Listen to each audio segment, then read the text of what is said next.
Salut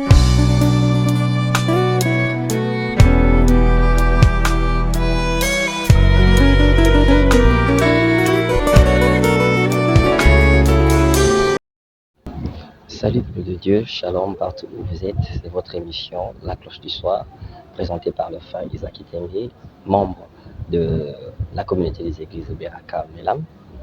À chaque fois, nous avons souvent eu cette habitude de vous présenter différents thèmes pour édifier le corps de Christ, pourquoi pas édifier nos familles, tel qu'on l'avait dit la fois passée, pourquoi ne pas aussi édifier même nos couples en en martelant tellement sur ça. Et ce soir, nous voulons un peu nous parler de, de la fidélité de Dieu. Vous savez, mes amis, mes frères, Dieu est tellement fidèle dans tout ce qu'il dit. Et lorsque Dieu promet quelque chose, il finit toujours par l'accomplir. Le problème du monde est que nous voulons tellement que la promesse s'accomplisse au moment que nous avons besoin que cela s'accomplisse.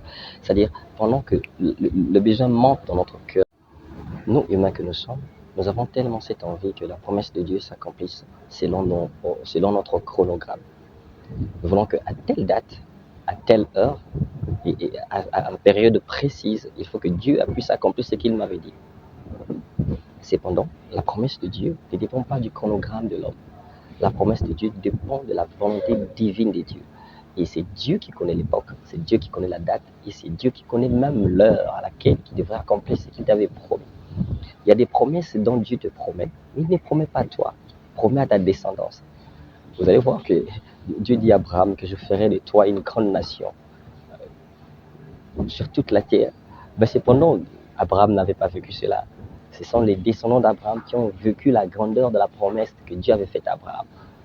C'est pourquoi il faut souvent revenir consulter Dieu sur la promesse. Ne cherchez pas le monde pour que le monde puisse vous dire.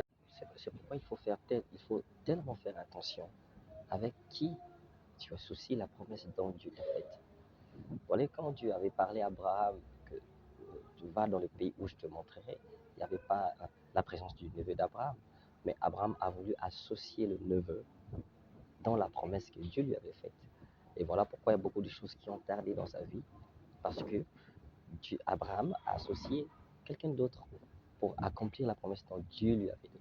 Il faut faire très attention. Ne consultez pas le monde pour avoir l'accomplissement de la promesse de Dieu. Consultez souvent celui qui vous a donné cette promesse, car il a tous les atouts, il a toutes les précisions qui peuvent vous démontrer, pour vous placer dans les meilleures conditions afin d'attendre la promesse jusqu'à ce que ça accomplira. Vous allez voir que même Joseph, il a fait cette erreur en associant sa famille dans la promesse dont Dieu lui donnait. Associer quelqu'un dans la promesse de Dieu, c'est comme si vous remplacez la main agissante de Dieu par ce qu'il a créé. Alors le Créateur ne partage pas la gloire avec la créature. Alléluia. Donc il faut faire très attention avec ça. La promesse de Dieu s'accomplira à la date fixée, à l'époque fixée et au moment fixé par lui-même Dieu. Vous allez voir que même avec Saül, lorsque Saül a associé son serviteur dans sa marche pour retrouver les annexes de son père, parce que cet homme, le serviteur dont nous voyons, était dans le plan de Dieu. Si vous voulez vraiment que cette personne soit participant dans la promesse dont Dieu vous a donnée, il faut premièrement consulter l'Éternel, savoir vraiment s'il fait partie du plan de Dieu. Sinon, la promesse tardera.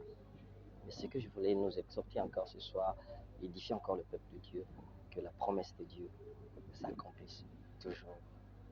Écoutez, si vous regardez bien dans la vallée où il y avait les ossements desséchés, vous pensez que ces gens-là étaient revenus à la vie pour rien du tout? Ils avaient une promesse. Leur promesse était de revenir à la vie. Écoute, même lorsque la promesse tarde, même lorsque c'est maintenant les eaux qui restaient, ne vous inquiétez donc de rien, parce que celui qui a promis est capable de redonner la vie aux ossements desséchés. Que l'Éternel nous bénisse.